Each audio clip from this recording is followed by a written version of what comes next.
अस्सलाम वालेकुम नाज़रीन गिरामी। आज की इस इंटरेस्टिंग वीडियो में हम जो मुद्दा लेके आए हैं वो दो हैं। एक ये कि मोदी कहता है कि मेरे जो है वो खून में खून नहीं सिंदूर दौड़ रहा है। दूसरा, मोदी क्या करता है कि कोई भी काम आर्मी करे या कोई और करे, क्रेडिट अपने सर ले जाता है। वीडियो के आखिर में मैं आपको बताऊंगा योगी आदित्यनाथ, मोदी जी और अमित शाह ये तीनों किस किस मौके पे ऐसा कर चुके हैं। तकरीबन 30 जगहों पे ऐसा मैं ढूंढ के लाया हूं कि किया किसी ने, क्रेडिट अपने सर लिया मीडिया को साथ करके। वीडियो को लाइक करें, चैनल को सब्सक्राइब करें, वीडियो को व्हाट्सएप पे थ्रू शेयर करें, कमेंट करके बताएं वीडियो कैसी लगी। रागिनी, प्रधानमंत्री आप जैसे 2-3 दिन से प्रधानमंत्री को घेर रहे हैं कि वो इस ऑपरेशन का क्रेडिट लेने की कोशिश कर रहे हैं। आप भी उनको रोज घेर रहे हैं, तो अब तो इसको स्वीकार कर लेना चाहिए कि ऑपरेशन सिंदूर पहलगाम पर राजनीति फुल फ्लेजेड शुरू हो गई है। तो कोई भी पीछे क्यों रहेगा रागिनी? अच्छा। मानक देखिए, मानक पुलवामा के शहीदों के नाम पर वोट मांगने का काम मोदी जी ने किया, और न सिर्फ भारत ने बल्कि पूरे विश्व ने देखा। ये एक ऐसा तथ्य है जिसे ना तो छुपाया जा सकता है और ना ही झुठलाया जा सकता है। पहली बात। अब मैं दूसरी बात पर आती हूँ। देखिए, 56 इंच का सीना, लाल आंखें, विश्व गुरु, महामानव, स्वयंभू, ऐसी तमाम अतिशयोक्तियां हैं जिनसे नरेंद्र मोदी जी अपने आप को नवाजते रहते हैं। और समय और इतिहास इस बात की गवाही देता है कि बार बार यह सिद्ध होता है कि मोदी जी की ऊंची दुकान और फीके पकवान है, नाम बड़े और दर्शन छोटे हैं। आज बीकानेर में जाकर भी मोदी जी ने एक और ऐसी, इस पूरी श्रृंखला में एक और अतिशयोक्ति जोड़ दी, जब उन्होंने कहा कि मेरी तो नसों में खून की जगह गर्म सिंदूर बह रहा है। अब देखिए, पुलवामा की सियासत से मैंने शुरू किया, और अब सिंदूर पर सौदे का आरोप तो लग ही रहा था, और कोई विपक्ष नहीं लगा रहा है, उस अमेरिका के राष्ट्रपति लगा रहे हैं जिन्होंने अभी थोड़े समय पहले ही भारत के नागरिकों के पैरों में बेड़ियां डालकर भेजा था, और हम कुछ कह नहीं पाए थे। तो आप कितना भी कह लें कि ट्रंप की गंभीरता पर मत जाइए, ट्रंप की बात पर नहीं जाइए, पर एक नीतिगत जवाब मिलना चाहिए था। तो अब सिंदूर के सौदे के आरोप के आगे सिंदूर पर सियासत भी शुरू हो गई है। और बड़ी अच्छी बात कही। देखिए, जो भारत की विवाहिता महिलाएं हैं ना, मेरी तरह, हम जब ये मांग में सिंदूर लगाते हैं मानक, तो ना इस पर सियासत बर्दाश्त करते हैं ना सौदा बर्दाश्त करते हैं। और पहलगांव की वो तमाम माएं और बहनें जिनकी बात मोदी जी कर रहे थे और जिनकी मांग का सिंदूर उजड़ा, वो आज ये जरूर पूछ रहे होंगे कि ये 4 आतंकवादी अभी तक पकड़े क्यों नहीं गए। और ये सवाल विपक्ष का नहीं है, ये उन सभी माओ बहनों का भी सवाल है। आप एक बार जाइए उनके घर पे दोबारा, बहुत अच्छी रिपोर्टिंग की थी न्यूज़ 24 ने, वो यही सवाल दोबारा पूछेंगी। और इससे जुड़ा एक और सवाल है मानक, जो और महत्वपूर्ण हो जाता है, वो ये कि अगर पाकिस्तान की सेना को पहले से सूचना नहीं मिली होती, तो क्या हम इन आतंकवादियों को पकड़ सकते थे, इन्हें मार सकते थे? तो ये दोनों सवाल आपस में जुड़ जाते हैं। और तीसरा सवाल, जब पाकिस्तान की सीने पर पैर रखकर आर्मी रौंदने का काम कर रही थी, मोदी जी ने बड़ा अच्छा कहा, 22 मिनट में हमने 9 आतंकी ठिकाने मिटा दिए। मैं तो समझती हूं कि हमारी सेना इतनी पराक्रमी है कि अगर ये ट्रंप के दबाव में आकर सीज फायर ना होती, तो ठिकाने मिटाना तो छोड़िए, मुझे लगता है कि पाकिस्तान का नामो निशान ही दुनिया के नक्शे से मिट जाता। पर आज दुख की बात है मानक कि वो आतंकवादी मिले हो चाहे ना मिले हो, नरेंद्र मोदी जी को ये नए स्टाइल स्टेटमेंट रोज मिल जाते हैं। ये क्या है? ये किस तरह का स्वांग है? क्या ड्रामा है? क्या नौटंकी है? मैं जानना चाहती हूँ। ये वर्दी पहनकर सेना की मोदी जी किस सीमा पर गए थे? और अगर सीमा पर नहीं गए और केवल फोटो खिंचवाने के लिए मोदी जी ये यूनिफॉर्म पहनते हैं, तो मुझे लगता है कि ये बहुत बड़ा अपमान भी है सेना का, कि केवल फोटो आपके लिए आप इस तरीके का पूरा एक स्वांग रचेंगे। मतलब आपके पास समय नहीं है कि आप सर्वदलीय बैठक में जाएं, आपके पास समय नहीं है कि आप विशेष सत्र बुलाएं, पर आपके लिए फोटो सेशन का समय हमेशा निकल आता है। और मानक एक बात मैं और कह दूं, और ये केवल इसी की बात नहीं है, एक फोटो में और दिखाना चाहता हूं।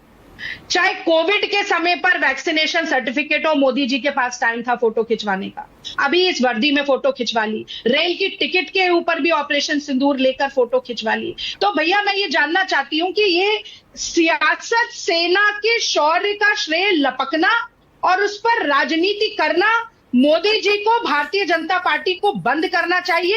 आज जो देश के सवाल है, सर्वदलीय बैठक क्यों नहीं हुई, 1 महीने बाद भी आतंकवादी क्यों नहीं पकड़े गए। एक रिपोर्ट आई है मानक, आपने भी देखा होगा टेलीग्राफ में, जो कह रही है कि शायद यही आतंकवादी थे, सुरक्षा बलों को लगता है, जिन्होंने 3 पिछले बड़ी आतंकवादी घटनाओं को भी अंजाम दिया। एक गगनगीर में थी, एक गुलमर्ग में थी और एक डेरा की गली में थी। यानी कि करीब 18 महीने से ये आतंकवादी हमारे देश की सीमा में छुपे हुए हैं। रागिनी, ओके, बड़ा बुनियादी सा एक सवाल, बड़ा बुनियादी सा एक सवाल। आपने कहा प्रधानमंत्री सेना के शौर्य का क्रेडिट, श्रेय क्यों ले रहे हैं? भाई 1971 में पाकिस्तान को बांटने का क्रेडिट आप इंदिरा गांधी को देते हैं ना, तब भी तो लड़ाई तो सेना ने ही की थी। अगर वो क्रेडिट इंदिरा गांधी को देते हैं तो आपको ऑपरेशन सिंदूर का क्रेडिट प्रधानमंत्री ले रहे हैं, इसमें क्या दिक्कत है? मानक, अच्छा देखिए, अब ये ना एक, मैं चाहती हूं आप तो सुन ही रहे हैं, ये जो आपके दर्शक हैं वो भी सुने। मैं अगर कहूंगी 1971, किसी का नाम नहीं लूंगी, तो भी लोग कहेंगे इंदिरा गांधी। कुछ चीजें समय का न्याय जो है वो स्थापित करता है। आप जैसा हमारा मजाक उड़ाकर पाकिस्तान, निशाने पाकिस्तान की बात की, जब निशाने पाकिस्तान की बात होती है तो लोग कहते हैं मोरारजी देसाई, जनसंघ के, जनता पार्टी के बनाए प्रधानमंत्री, केवल एक ही ऐसे प्रधानमंत्री हैं देश के जिनको निशाने पाकिस्तान मिला था। तो ये तो है, अचानक से इंदिरामयी कैसे हो गया पूरा देश, कैसे ऑपरेशन सिंदूर के बाद 1971 की बात करने लगे। और नहीं, एक बात, एक आखिरी लाइन, अगर पीओके के ऊपर सेना को न रोककर कब्जा आज कर लिया होता तो 2025 का नाम लेते ही देश क्या दुनिया कहती नरेंद्र मोदी। ओके शाजिया इल्मी, डोनाल्ड ट्रंप के दबाव में आ गए। शाजिया आपकी बारी है, बोलिए। खींच लिए तो जवाब तो देना पड़ेगा। ठीक है शाजिया, बोलिए, आपकी बारी है। भारतीय जनता पार्टी के प्रवक्ताओं और नेताओं की तरफ देखता होगा तो सोचता होगा कि क्या ये मुझे टक्कर देने के अगर किसी में जज्बा है रंग बदलने में तो वो इन्हीं लोगों में, और वो इसलिए कि प्रधांतमंत्री, अब देखिए मैं बीच में नहीं बोली, मैं बीच में नहीं बोली, दर्शक को देखिए समझ नहीं आएगा कौन क्या कहना चाहता है। कंटिन्यूअसली बदतमीजी करती है चैनल पर। आप मुझे बोलने दीजिएगा उसके बाद। तो भैया बिल्कुल आपको मौका दूंगा, दोनों को 1-1 मिनट दे रहा हूं, अनइंटरप्ट प्लीज। देखिए सुनना चाहिए, डिबेट का मतलब ये होता है एक दूसरे को सुनना चाहिए। रागिनी आपका 1 मिनट शुरू हो रहा है, बोलिए बोलिए। नहीं, मानक गिरगिट भी क्या रंग बदलता होगा जो भारतीय जनता पार्टी के नेता और प्रवक्ता रंग बदलते हैं। और वो मैं इसलिए कह रही हूं कि यहां बैठकर धाएं धाएं शाएं शाएं चिल्लाने वाली भाजपा की प्रवक्ता कांग्रेस पर गद्दार होने के आरोप लगा रही है, और वहीं प्रधानमंत्री नरेंद्र मोदी कांग्रेस के नेताओं को सर्वदलीय प्रतिनिधि मंडल में शामिल करके देश की छवि सुधारने के लिए विदेश में भेज रहे हैं। तो या तो शाजिया इल्मी झूठी है या नरेंद्र मोदी झूठे हैं। अब ये जनता इसके विवेक पर मैं छोड़ देती हूँ। देखिए असीम मुनीर जो पाकिस्तान की आर्मी चीफ है, उनकी फोटो तो इस पे भी रोना आ गया। शाजिया बोलने दीजिए ना, शाजिया उनको लेट हर कंप्लीट, उसके बाद आप ही की बारी है, उनको बोलने दीजिए ना, उसके बाद आप ही की बारी है। एक एक करके बोलिए ना प्लीज। मैं बोलने नहीं दूंगी इसके बाद, बिल्कुल नहीं बोलने दूंगी अगर ये बदतमीजी करेगी तो। बदतमीजी मत करो। अरे शाजिया इल्मी थोड़ा दिल में लेकर आओ, थोड़ा दिल में लेकर बंद करिए, आवाज बंद करिए, 1 मिनट बंद करिए, दोनों की आवाज बंद करिए, आवाज बंद करिए। आप दोनों प्लीज ठंडा पानी पीजिए। जैसा मैंने कहा अनइंटरप्टेड दोनों को मैं टाइम दे रहा हूं। प्लीज अपनी बात में, अपनी जब आपकी बारी है तब आप अपनी बात कहिए। मैं दोनों को बराबर टाइम दे रहा हूं और आपको पता है टाइम मिलता है यहां इस डिबेट में बोलने का। प्लीज रागिनी अपनी बात पूरी करिए, उसके बाद शाजिया की बारी है, फिर रागिनी बोलिए, बात पूरी करिए। अगर निर्विरोध आप नहीं बोलने दे सकते तो मुझे नहीं बोलना है, मुझे नहीं बोलना है, मेरा समय इनको दे दीजिए। पर आपने एक बार भी शाजिया को नाम लेकर ये नहीं बोला कि शाजिया चुप हो जाओ, अपना देश चुप हो जाओ। एक काम करिए सबको, 1 सेकंड, एक मिनट बंद करिए, आवाज बंद करिए, आवाज बंद करिए। ओके, अब मुझे ये करना पड़ेगा, जिसकी बारी है उसी को स्क्रीन पर लाइए और बाकी सबका माइक बंद कीजिए। मैं रागिनी पहले आप, उसके बाद शाजिया इल्मी। रागिनी को लाइए स्क्रीन पर। रागिनी अपनी बात पूरी करिए, आप बोलिए।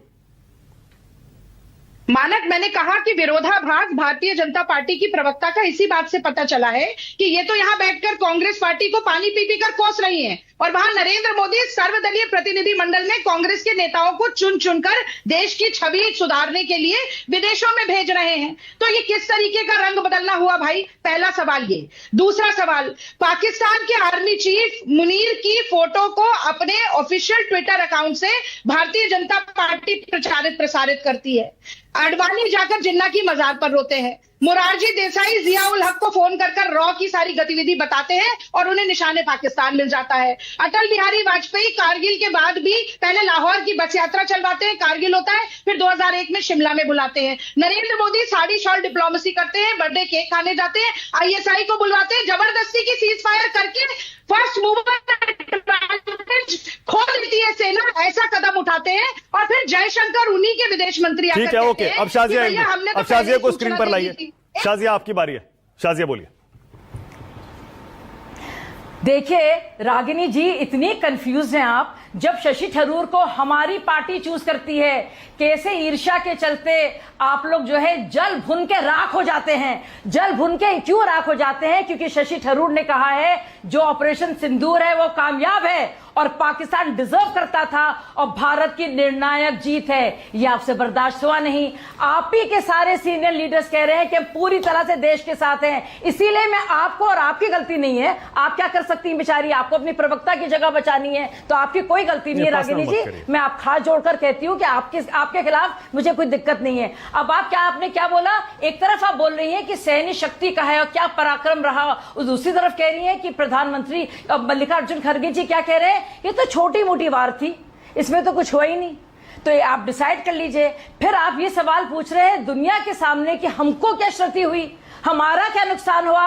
आपको तो दुनिया को ये बताना था कि हमारी कितनी बड़ी जीत हुई, हमने कैसे नेस्त नाबूद करे वो सारे आतंकवादी ठिकाने, कैसे लश्कर तैयबा और जैश-ए मोहम्मद के हेडक्वार्टर्स को हमने के पर खच्चे उड़ा दिए, लाहौर के एयरबेस के साथ हमने क्या किया। आपको बताना चाहिए था। फक्र की बात है कि हमारी पूरी आबादी जो है सुरक्षित रही है, कैसे अभेद तौर पर जो हमारा सुरक्षा का चक्र था वो कैसे चला। 3 और मेहमान मैंने खत्म नहीं किया है 30। अब रुक जाइए, इसीलिए कैसे जल भुन गए आपको जब शशि थरूर का नाम अब आप रुक जाइए। राजकुमार भाटी, अभिषेक झा, कंचना, एक सेकंड, तीनों। राजकुमार भाटी जी पहले आप। 1 महीना हो गया पहलगाम को, प्रधानमंत्री ने बड़ा इमोशनल एक स्पीच भी दी। आखिरी बात, इस पर पॉलिटिक्स जो हो रही है। गौरव गोगोई, शाजिया प्लीज, शाजिया रुक जाइए प्लीज, शाजिया रुक जाइए प्लीज। राजकुमार भाटी, अभिषेक झा और कंचना यादव, प्लीज इन तीनों का टाइम है। शाजिया रुक जाइए, रुक जाइए, एक मिनट। सिर्फ राजकुमार भाटी को स्क्रीन पर लाइए, लगता है जैसे ही करना पड़ेगा। ओनली राजकुमार भाटी। भाटी जी बोलिए, आपकी बारी, बोलिए। धर्म मूर्ति, धर्मावतार, नॉन बायोलॉजिकल अवतार, जुमला विशेषज्ञ माननीय नरेंद्र मोदी जी ने एक और नया जुमला इस देश को दे दिया है कि मेरे अंदर खून नहीं बह रहा, सिंदूर बह रहा है। अभी शाजिया जी कह रही थी हमारा खून खोल रहा है, ये तो डायलॉग चेंज हो जाना चाहिए। अब आपसे कहे करो हमारा सिंदूर खोल रहा है। ये जो माननीय मोदी जी बोलते समय ये भी नहीं देखते कि आपका कितना मजाक उड़ेगा, कितनी हंसी उड़ाई जाएगी, कुछ भी बोल देते हैं। तो अब इनके अंदर सिंदूर दौड़ रहा है। और मैं रागिनी नायक जी आपको ये सलाह देना चाहूँगा कि हम और आप इनका मुकाबला नहीं कर सकते। हमारे और आपके अंदर खून दौड़ रहा है, इनके अंदर सिंदूर दौड़ रहा है। दूसरी बात, आप सवाल उठा रही हैं कि कांग्रेस और विपक्षी पार्टियों से क्यों सांसद चुन के भेजे गए हैं। अब इनकी पार्टी में तो ट्रोलिंग के विशेषज्ञ हैं, किसी को गाली दिलवानी हो, किसी अधिकारी को आतंकवादियों की बहन बताना हो, संसद के अंदर ए आतंकवादी चिल्लाना हो, मोदी जी की चरणों में सेना को समर्पित करना हो, तो ये कर सकते हैं। बाहर विदेशों में जाके देश की छवि सुधारने के लिए तो पढ़े लिखे लोगों की जरूरत पड़ेगी, और पढ़े लिखे लोग मिलेंगे विपक्षी पार्टियों में, तो इसलिए इनकी मजबूरी है। ये क्या बात हुई? नहीं, भारतीय जनता पढ़े लिखे सारे विपक्ष में मिलेंगे और मैं तो मानक जी कई बार आपके शो में कह चुका हूँ, इनका लेवल जो है, इनकी दिमागी इनका जो बौद्धिक लेवल है बहुत कमजोर होता है। आरएसएस बीजेपी के लोगों का ये गाली गलौज वही सीखते हैं और लाठी चलाना सीखते हैं, लाठी तलवार चलाना सीखते हैं। अंतरराष्ट्रीय कूटनीति क्या होती है इन बेचारों को क्या पता, इनसे अपने लोगों को गाली दिलवा लो आप। लेकिन वर्तमान परिस्थितियों में अभी बड़ी शान में बोल रही थी शाजिया जी, और हम भी सहमत हैं। हाँ। हमारी सेना ने शानदार काम किया है। हाँ। ऑपरेशन सिंदूर सफल ऑपरेशन रहा है, कहीं कोई दिक्कत नहीं। पाकिस्तान के चुन के ठिकानों पर हमला किया है। हाँ। और पाकिस्तान को भारी नुकसान पहुंचाया है। लेकिन जो फोटो आप लगा रही हैं, जो होर्डिंग लगा रही हैं, उनमें मोदी जी की फोटो क्यों है? उनमें उसमें फौजी ड्रेस में, उसमें उन फौजियों की लगाओ नहीं जिन्होंने शौर्य दिखाया है, जिन्होंने पराक्रम दिखाया है, और कई लोग शहीद हुए, उन शहीदों की लगा देते। तो मुझे तो इन हालात में मानक जी कि सैनिकों से काम लेते हैं, सेना से काम लेते हैं और फिर अपना प्रचार करते हैं। इन हालात में आदरणीय उदय प्रताप जी की कविता की पंक्तियां याद आती हैं। मैं वो बोल के, और टाइम होगा तो ठीक है, नहीं तो मैं वही बोल के अपना समाप्त कर दूंगा कि कभी कभी सोचा करता हूं वे बेचारे चले गए हैं जो फूलों का मौसम लाने की कोशिश में चले गए हैं, स्वतंत्रता के चरणों में जो अपना शीश चढ़ाकर सोए। हम में से कितने ऐसे हैं उनके लिए हृदय से रोए। और एक और ध्यान देना इस बात पे, सन 14 से इस दिनांक तक, 2014 सन 14 से इस दिनांक तक केवल ये उत्थान हुआ है, महंगाई हो गई सयानी, भ्रष्टाचार जवान हुआ है और अपनी परछाई की तुलना में छोटा इंसान हुआ है। इससे साफ पता चलता है सूरज का अवसान हुआ है। तो ये जो स्थितियां देश की हो गई हैं और बीजेपी के बारे में बोल दूं, इसी कविता की पंक्ति, क्या जुलूस है, आगे अंधे पीछे सब गूंगे बह रहे हैं और जो सक्षम है वो लज्जा के पर्दों में पीछे ठहरे हैं, लज्जा के पर्दों में ठहरे हैं और नया खून आगे आने के बदले पीछे क्रुद्ध खड़ा है और इस सारे जुलूस के ऊपर एक मुंह बाए गृह युद्ध खड़ा है। ये स्थितियां देश की हैं। गृह युद्ध खड़ा है, ऐसी बातें क्यों कर रहे हैं? नहीं, इसलिए कर रहे हैं। बात है? इसलिए कर रहे हैं, कमाल करते हैं जब सत्तारूढ़ पार्टी का मंत्री एक सैनिक शानदार अफसर को केवल उसके धर्म के आधार पर आतंकवादियों की बहन बताएगा, पूरी पार्टी चुप रहेगी। एक सवाल आपसे, उस मंत्री खिलाफ कोई कार्रवाई नहीं करेगी। एक सवाल आपसे भी पूछ रहा हूं, पूछिए। एक सवाल और पूछ रहा हूं जो मैंने अभी रागिनी से भी कहा। 1971 में पाकिस्तान के 2 टुकड़े किसने किए थे भाटी जी? सेना ने। इंदिरा गांधी को क्रेडिट नहीं दिया जाना चाहिए? आज भी मोदी जी को क्रेडिट दिया जा रहा है, लेकिन कभी कांग्रेस ने तिरंगा यात्राएं नहीं निकाली थी, कभी कांग्रेस ने वोट नहीं मांगे थे उस पर जाके। ठीक है, अभिषेक कांग्रेस से हमारे बहुत मतभेद रहे हैं पीछे, कांग्रेस के खिलाफ खूब लड़े हैं हम, लेकिन कांग्रेस ने जो शानदार काम किए थे, ऐसा एक भी काम मोदी जी 11 साल में नहीं कर पाए हैं और श्रेय लेने के लिए आगे आ जाते हैं। मतलब 1900 क्यों राजनीति कर रहे हैं प्रधानमंत्री? रागिनी पूछ रही, बताइए। 5:14 हो गए हैं और लगातार मैं एक स्पीच सुन रही हूं और मैं क्या सुन रही हूं इस भाषण में? मैं सिर्फ और सिर्फ देश के खिलाफ जो मानसिकता है, कुंठित मानसिकता है वो, उसके अलावा पाकिस्तान की सरपरस्ती और पाकिस्तान प्रेम और मोदी जी की नफरत के जरिए देश के खिलाफ और देश के सैन्य बल का अपमान लगातार मैं सुन रही हूं। एक एक करके मैं धज्जियां उड़ाऊंगी जो रागिनी नायक अभी ओल फोल बक रही हैं। सबसे पहले तो हमें क्या मिला ऑपरेशन सिंदूर से? ऑपरेशन सिंदूर से हमें एक निर्णायक जीत मिली है और हमें दिखा, चुप रही आप, बहुत देर बोली है। शाजी आराम से,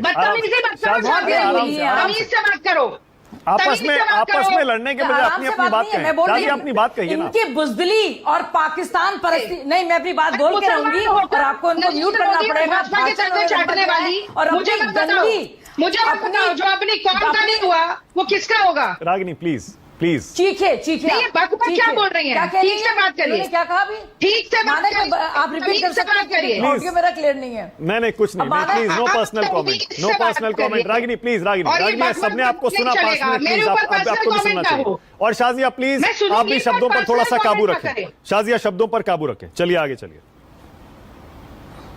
क्या शब्दों में काबू किया? मैं फिर से बोलूंगी, ये कांग्रेस की पाकिस्तान परस्ती है, ये उनका देशद्रोह है कि लगातार जो पाकिस्तान सवाल पूछवाना चाह रहा है और अंतर्राष्ट्रीय मंच में हमें एम्बैरेस करना चाह रहा है, ये उसकी आवाज बन के राहुल गांधी और ये रागिनी नायक जैसे लोग जो प्रवक्ता हैं, जो देश के खिलाफ जाने के लिए तैयार है क्योंकि उनको सिर्फ अंधभक्ति करनी है अपने एक ऐसे नाकारा लीडर से जो ना कांग्रेस का लीडर हो पाया, लीडर ऑफ अपोजिशन तो छोड़िए, यहां तक कि इनके सारे सीनियर लीडर्स ने बाकायदा कहा है कि जो राहुल गांधी कर रहे हैं वो कतई गलत है और किसी भी तरह से हम भारत के सैन्य बल का अपमान नहीं करेंगे, किसी भी तरह से अपने देश का मनोबल नहीं गिराएंगे और वो सवाल जो पाकिस्तान पूछवाना चाह रहा है अपने स्लीपर सेल से वो काम नहीं करेंगे। अफसोस की बात है ये कि कांग्रेस पार्टी एक स्लीपर सेल बन गई है। कांग्रेस पार्टी दरअसल एक स्लीपर सेल है मिस इन्फॉर्मेशन की और पाकिस्तान के प्रोपेगेंडा की। मैं दुनिया को बताना चाह रही हूं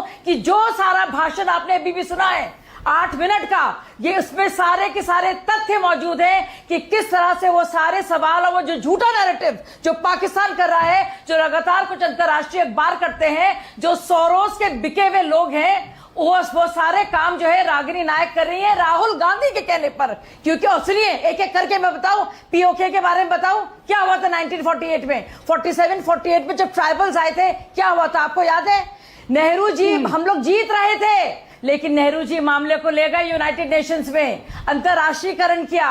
ये वही नेहरू जी हैं। आपको याद है इन्होंने क्या किया? चाहे वो 65 हो या 72 का शिमला अकॉर्ड हो या इंडस वाटर ट्रीटी हो, लगातार इंडस वाटर ट्रीटी तो नेहरू जी के वक्त में जो उन्होंने अयूब खान के साथ की थी, और जो इंदिरा गांधी ने जो शिमला अग्रीमेंट किया था, बावजूद इसके कि हमारे इतने प्रिजनर्स ऑफ वॉर हमारे पास थे पाकिस्तान के, लेकिन ऐसा समझौता, ऐसे घुटने टेक दिए, और पीओके की वजह ही नेहरू गांधी परिवार है, उसके लिए खुद तो कुछ कर पाए नहीं है। अब जब इतनी शानदार कार्रवाई भारत की तरफ से हुई है इतने बड़े पैमाने पर कि पूरी इंडो पाक की जो डॉक्ट्रिन है, जो पूरी सुरक्षा नीति है और रक्षा नीति है, उसमें एक नया अध्याय जोड़ा है प्रधानमंत्री मोदी जी ने। और हाँ, हमारा है, मैं जवाब दे सकती हूँ? मोदी जी के वजह से भारत का सीना हुआ है। नहीं बोलूंगी मैं, चुप रहिए आप, क्योंकि आपने बहुत लंबा वक्त दिया है, और मैंने क्या क्या बातें सुनी अपने देश के बारे में और अपने प्रधानमंत्री के बारे में क्या और अपनी चुप सेना के बारे में और अपनी सैन्य शक्ति के बारे में मैं बिल्कुल बोलूंगी। लगातार बोला है आपने, आपको वक्त बता दूं, मैं 5:18 मैंने शुरू किया था, 5:15 में चुप रहिए। ये इनको मैंने एक्सपोज किया है। आपने जो पाकिस्तान परस्ती दिखा रही है ना, काम नहीं आएगी, और देशवासी करेंगे आपको। रागिनी जी, आपकी पार्टी बुजदिल है और चाइना पाकिस्तान की स्लीपर सेल है, आप प्रोपेगेंडा मशीन है पाकिस्तान की। सुन लीजिए, आप कांग्रेस पार्टी ने की हैसियत ये हो गई है, इतने गिर गए हैं आप लोग कि आप पाकिस्तान की प्रोपेगेंडा पार्टी बन गए हैं। इतना तो पाकिस्तानी नहीं करते होंगे जितना आप कर रही हैं मैडम। पाकिस्तान के लोग कह रहे हैं और तस्दीक कर रहे हैं इस बात की कि किस तरह से लाहौर में जो रक्षा प्रणाली थी, वायु रक्षा प्रणाली थी, उसको ध्वस्त कर दिया गया है। क्या हुआ है HQ-9 और HQ-16 का, और जो हमारा आकाश था कि किस तरह से सारे मिसाइलों ड्रोन की बौछार को रोक दिया, और जो हमारी धरती पर छूने नहीं दिया एक भी मिसाइल या ड्रोन को, जिसके वजह से इतने इलाके हैं, सीमावर्ती इलाके हैं, चाहे वो पूंछ हो या अखनूर हो या राजौरी हो या अमृतसर हो या कच्छ हो या जैसलमेर हो या दिल्ली में जहां पे एम किया था, पूरी तरह से सुरक्षित रहे हैं। शुक्रिया अदा कीजिए रागिनी जी, शुक्रिया अदा कीजिए। आपको भी आतंकवादियों से निजात मिलने का आपको भी खैर मकदम करना चाहिए और कहना चाहिए कमाल के मोदी जी, पूरे देश का 56 इंच का सीना है, और आप लोग रह गए पकवान की बात कर रही थी, आप लोग 56 भोग की पार्टी हैं। हम लोग वाकई में हमने देश का सीना 56 इंच का किया है मैडम, जरा हमें ना बताइए। और सारी की सारी जो गलतियां कश्मीर में हुई है उसके जिम्मेदार आप हैं, ये हम लोग हैं जिन्हें अनुच्छेद 370 को खत्म किया है, इसके लिए रोते रह गए आप लोग। और जिस तरह से आप लोग आतंकवादियों का साथ देते आए सब जानते हैं। यासिर मलिक को खाना खिलाते थे बैठकर, उन्हें 56 भोग खिलाते थे। Okay Shazia, okay Shazia, Ragini 1 second. नहीं, आपने बहुत लंबा वक्त दिया था। हाँ शाजिया, आपने बोला, अरे बोला ना, आपकी बात पूरी हो गई। मैं सब कैलकुलेट कर रही हूँ।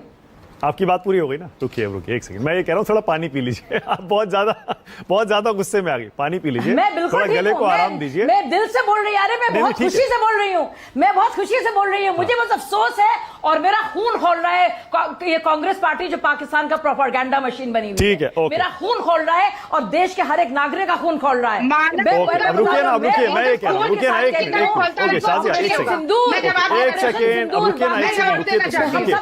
रागिनी नायक, 1 मिनट, शाजिया 1 सेकंड, 1 मिनट। ये सिंदूर का जो अगर रंग है वो दौड़ रहा है हमारी रगों में, हमारी रगों में बुला लीजिए, डिबेट तो ऐसे नहीं चल पाएगा। अब रुक जाइए शाजिया, 1 सेकंड, 1 मिनट, अब रुकिए ना 1 मिनट। ओके, दोनों से मैं रिक्वेस्ट कर रहा हूं, प्लीज अपनी बात कहें, राजनीतिक आरोप जो लगाने लगाएं। शाजिया रुकिए ना 1 minute, don't make it personal. एक दूसरे के बारे में कहने के बजाय आप अपनी पार्टियों, अपनी और सरकार और ऑपोजिशन के बारे में जो बोलना है बोल रही हूँ, मैं कांग्रेस को बोल रही हूँ, उनके बारे में नहीं बोल रही। ठीक है, ओके रागिनी, 1 मिनट और दूंगा आप। जी नाज़रीन करामी, तो ये है आज की अहम वीडियो थी जिसमें हम ये बातें लेके आए हैं सारी की सारी के करता कोई और है, मेहनत कोई और करता है, और जो है वो खून किसी का बहता है, गोली कोई खाता है। क्रेडिट मोदी जी, अमित शाह, योगी आदित्यनाथ जैसे असरों के साइंसदान ने चंद्रयान जो कामयाब बनाया, मगर क्रेडिट मोदी ने खुद ले लिया, जैसे वही रॉकेट में खुद बैठ के गया हो। चंद्रयान की बात भी जहां तक मैं उस वक्त देख रहा था लाइव, कोई प्रूफ नहीं था कि चंद्रयान वहां उतर गया है। ठीक है, तो क्रेडिट लेना था वो ले लिया, आगे चले। अगर योगी आदित्यनाथ क्या करता है, पुलिस फोर्स ने जराइम पर काबू पा लिया, मगर योगी ने उसे ठोक दो पॉलिसी की कामयाबी बनाकर पेश किया। उसका काम ही है, मारो बस। अमित शाह, कश्मीर से दफा 370 हटाने का मुश्तरका फैसला था, मगर अमित शाह ने उसे अपनी सियासी चालाकी बताया कि मेरी सियासी चालाकी थी। कोरोना वैक्सीन साइंसदान, मैं सारी वो बातें ला रहा हूँ कि करता कोई और है। मोदी, अमित शाह और योगी आदित्यनाथ क्या करते हैं, वो अपने आप क्रेडिट ले जाते हैं। कोरोना वैक्सीन साइंसदानों की मेहनत थी, मोदी ने उसे वैक्सीन महफूज बनाकर खुद को निजात दहिंदा पेश किया कि मैं तौबा। योगी आदित्यनाथ, कोरोना मैनेजमेंट डॉक्टरों और रजाकारों ने संभाला, योगी ने खुद को क्राइसिस हैंडलर बना दिया। अमित शाह, एनआरसीओ और सीएए के पीछे ब्यूरोक्रेट्स थे, लेकिन क्रेडिट शाह ने खुद को कानून साज बना लिया। क्रेडिट शाह, अमित शाह को बोला है क्रेडिट शाह। अच्छा, सर्जिकल स्ट्राइक फौज ने की, मोदी ने इसे अपनी क़यादत का कमाल कहकर वोट मांगे। अब बताइए, मेरे जिस्म में, मोदी कहता है, खून नहीं सिंदूर खोल रहा है। 5 राफेल गिरे, कितने ड्रोन्स गिरे, कितने मिसाइल गिरे। ठीक है, पाकिस्तान के भी निशाने पर आए कई जगह, और वहाँ भी स्ट्राइक हुई है। अच्छा जी, ये मैं बता रहा हूँ आपको मिसाल के तौर पर कि क्रेडिट खुद ले जाते हैं। अच्छा, आगे योगी आदित्यनाथ, कुंभ मेले के इंतजामात लाखों अफराद ने किए, योगी ने पूरा क्रेडिट खुद ले लिया क्योंकि वो पंडित हैं। आगे चले, मोदी जी, जीएसटी कांग्रेस का आगाज करदा सिस्टम था, मोदी ने इसका नफाज करके सारा क्रेडिट हथिया लिया।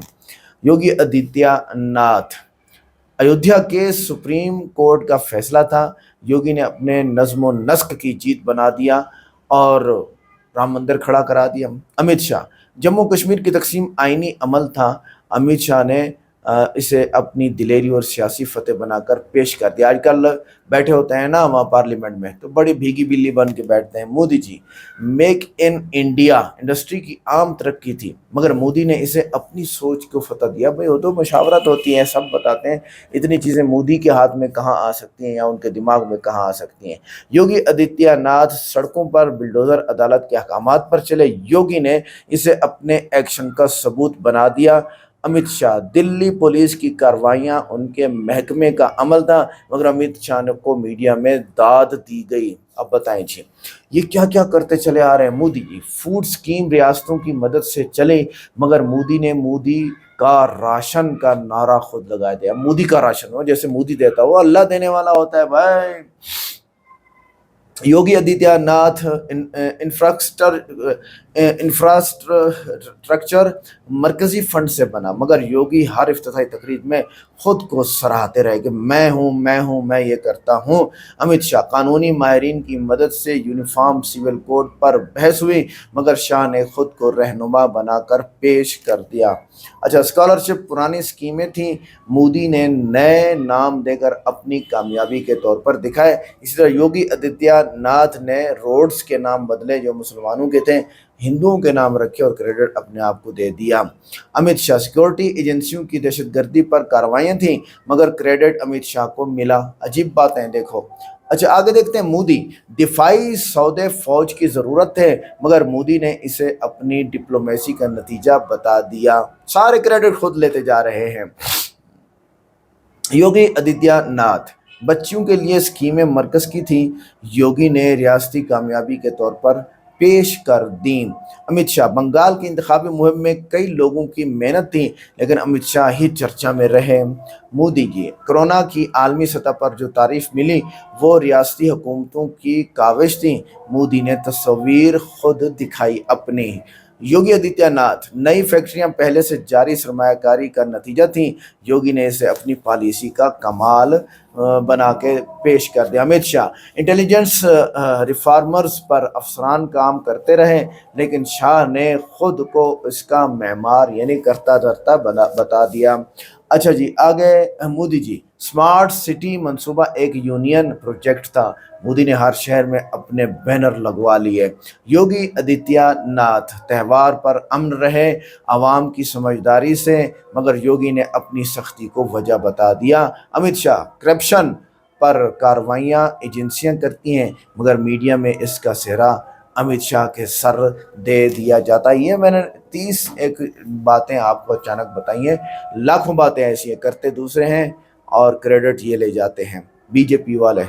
तो कहने का मकसद ये है कि वो करो जो अवाम तारीफ को खुद करे, अपनी तारीफ कराओ नहीं, खुद अवाम तारीफ करे। वीडियो कैसी लगी? वीडियो को लाइक करें, चैनल को सब्सक्राइब करें, वीडियो को व्हाट्सएप पे जरूर शेयर करें, कमेंट करके बताएं वीडियो कैसी लगी। मिलते हैं नेक्स्ट वीडियो में। अस्सलाम वालेकुम।